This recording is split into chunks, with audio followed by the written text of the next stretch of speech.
Hey everybody, MNES here with a not gameplay video. This is more of a deck tech. We're gonna call it a deck tech. There are no Delvers in this 75. That's weird, right?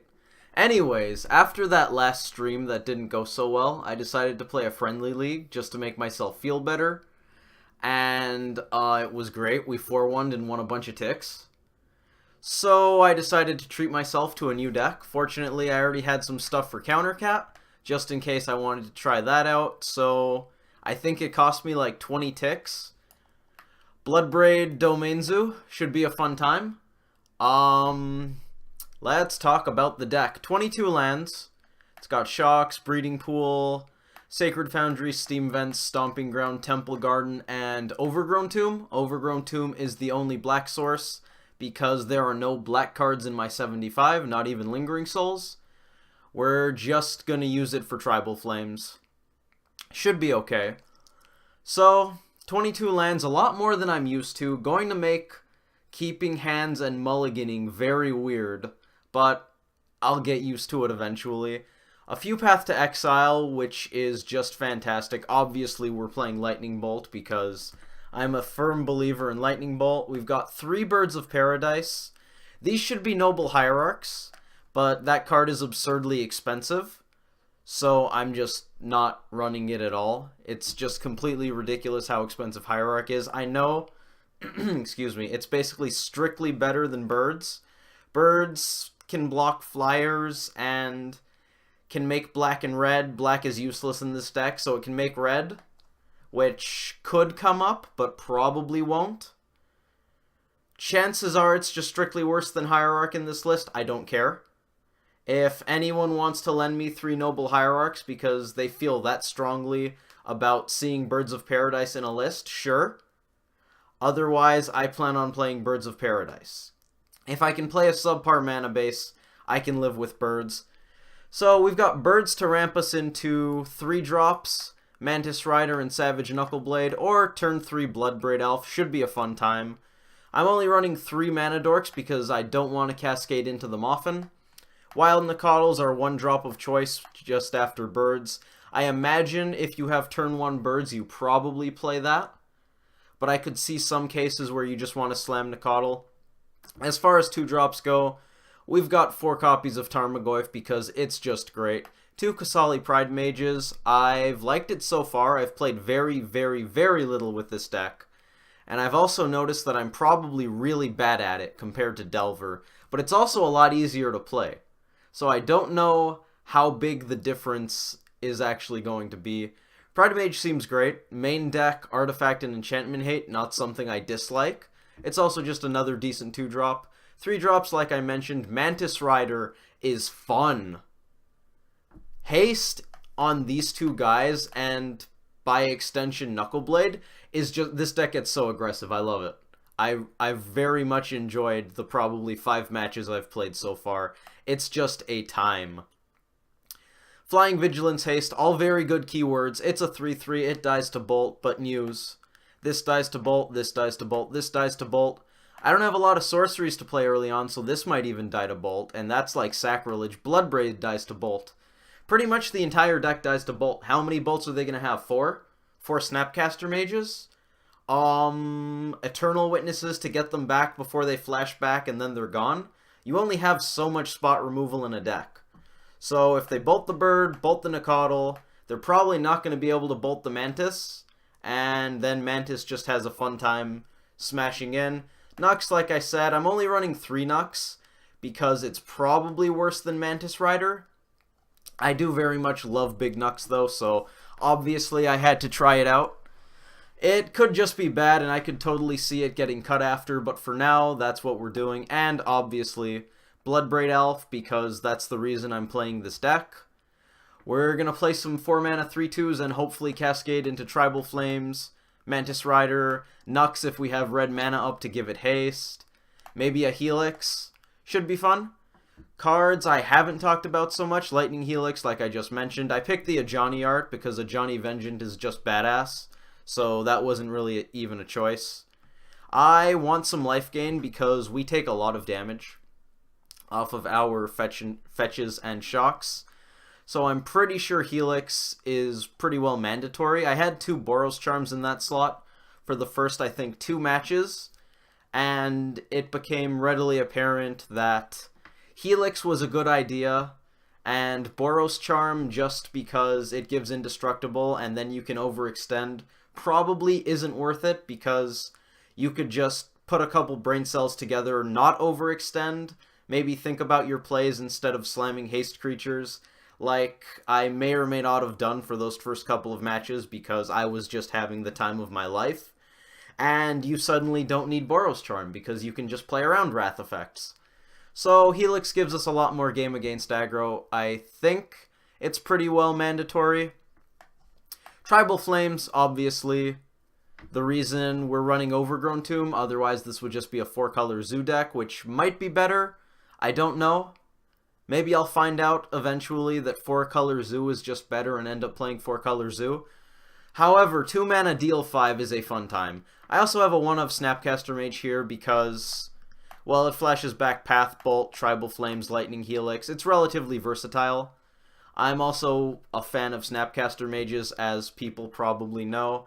It's not our best hit off of Bloodbraid Elf, but if you have a mana up, chances are we're going to have something you can flash back into. We're running enough interaction. Path you don't really want to cast on turn 1, but we technically have 7 pieces of turn 1 interaction, and Tribal Flames on turn 2 can deal 4, so that's a bad Flame Slash. So we've got another 6 for turn 2. Chances are Snapcaster Mage will have something to flash back, and it's not even that bad as a not-so-great proactive play, where on turn 3 or 4 you have nothing better to do, so on their end step you just flash in Snapcaster Mage, flash back a Helix, say, go face, untap, and start beating in with Snapcaster Mage if you have nothing going on. I've done it in Delver. I did it here once. It's not fantastic, but I think it's probably worth it because I want Snapcaster Mage even more post-board. Looking at the sideboard here, reasons I want Snapcaster Mage, I have 1 more in the board. I'm boarding in some counter spells, 2 denials, 2 delays for combo decks, because I have a feeling that combo is probably this deck's worst matchup. Zoo is historically bad against combo because it's just a not super duper fast aggro deck, and combo probably kills faster than you do. If it's not creature based combo, we're probably not interacting with it in game 1, which means we're going to go Nacatl, Goyf, Mantis, Bloodbraid Elf, hope you don't have it. And that's pretty much our ideal curve, I think. So even that's not that fast. 3 damage on turn 2. Pretend Goyf's a 4/5. That's 10 damage by turn 3. Actually, Mantis comes down 13 by turn 3. That's not the worst. It's probably a turn 4 kill. We can definitely kill on turn 4. I don't know how likely it is, so I want some stuff for combo. I like the idea of delay in this deck because it's a lot faster than Delver and a lot more consistent at actually getting the opponent dead. This deck runs 25 creatures, including Snapcaster Mage. If you disclude Snap and the birds, we have 21 threats, which is a lot higher than the 12 I run in Delver, even if you account for the cantrips. If you cantrip into a threat, it's probably coming down turn 2 or 3. Those threats don't have haste. Some of these do. This deck kills faster. It also runs more burn. Plenty of burn. All sorts of burn. So this deck is a lot more reliable at actually dealing lethal to the opponent in a timely manner. So I think delay could actually be very good here. Just put their Past in Flames back in exile. In 3 turns, the Storm player is probably going to be long gone. That's a nice Karntron opponent. You can have it later, that sort of thing. I think I like it a lot more than Mana Leak because I'm not looking to use counter spells early in the game with this deck. I want to be slamming threats early on. I don't want to take on the sort of mid-range Delver role where you bolt something on 1, leak on 2, and then on turn 3 you slam your Goyf. I think this deck really wants to get its stuff going, unless we're playing against a very aggressive deck like Burn, in which case we probably want to bolt on 1, Helix on 2. That sounds delightful. But anyways, I like the idea of the counters. Denial is another reason I like having 3 Nux. I like Stubborn Denial. It might be bad. I'll find out when I've played more with the deck. Maybe that'll go. Maybe it should be 3rd Delay plus something else. I have no idea. Maybe you shouldn't even go for counter spells, but I think it's a good idea. Counter spells and Bloodbraid Elf not great together, but there are only 4 counters in the 75, all of which of course are in the sideboard, because game 1 I don't want to cascade into a counter, I just want to get the opponent dead. I think I can live with having 4 counters post-board, even if I have Bloodbraid, and against decks like Storm, this is probably sacrilege, but I think you don't even want Bloodbraid against them, because on turn 4 you'd rather maybe play another 2-drop and hold up a counter, or something to that effect. I don't know, I could be totally wrong. I haven't played very much with the deck. I've basically never played Zoo, and I've definitely never played Bloodbraid before this, but I have a feeling against really fast combo, although Bloodbraid kind of helps you kill faster, you probably don't want it. Except, of course, the scenarios where you're dead, and then you hope Bloodbraid cascades into exactly what you need, but I don't know how often that's going to happen either. I've got a 3rd Helix and a couple Feed the Clans here in the board because the burn matchup feels rough. It feels very, very rough, especially game 1. Game 1, when I played against burn with Boros Charm instead of Helix, it was a nightmare. I think I drew the Boros Charms, which, by the way, not good against burn unless you're racing. Just in case anyone thought that 4 damage to the dome against burn could be a good thing when you're on the back foot. It's not. Life gain much better. Going at creatures much better. Helix is technically less versatile than Boros Charm because it only has 2 modes, but it gets the opponent dead and it keeps you alive, which happen to be very good in that you either want the opponent dead or you want to survive. So Helix is pretty well always relevant, whereas Boros Charm, if the opponent's very aggressive, not so good. Other stuff in the board, Pyroclasm and EE as sweepers. EE's great. We can EE for 5 here, thanks to that Overgrown Tomb. Only way to use black mana. Birds of Paradise technically also lets EE go for 5, so there's that. I chose Pyroclasm as the sweeper of choice because Mantis Rider and Nicodle often have 3 toughness. Mantis Rider pretty much always has 3 toughness except for Exalted. Nicodle has 3 toughness when Nicodle is just doing its Nicodle thing. So, I like having a sweeper that deals 2 instead of something like Anger that is probably going to wipe my board just as much as Dredge.